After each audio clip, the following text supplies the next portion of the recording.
Ini adalah gambaran nelayan darat bagi mendapatkan ikan yang mudik ke hulu bila tiba musimnya. Bot ini datang daripada arah Besia. Dan di sebelah kiri yang keruh sana itu adalah datang daripada Sungai Rui. Tuan-tuan boleh tengok bagaimana dia punya keladak tu tidak bercampur dengan air sungai di sebelah kanan ni. Jadi ikan yang mudik ke hulu yang sepatutnya pergi ke Sungai Rui, oleh kerana mungkin ketumpatan dia tu tinggi, mereka akan memilih berkumpul di sebelah kanan ni.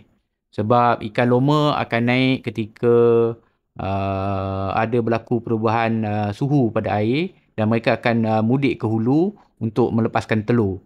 Jadi kawasan daripada tasik ataupun empangan di Kenering ke atas ini adalah sejauh 51 kilometer sebelum mereka tiba di empangan Besia di kawasan hulu kami ni.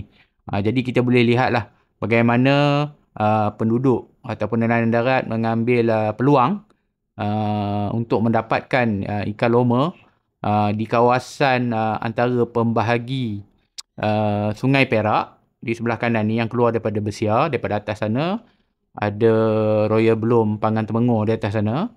Jadi di sebelah yang nampak kelabu tu adalah di sebelah Sungai Rui.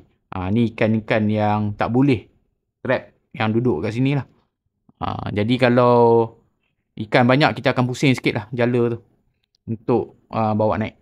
Tengok hasil dia. Memang mantap.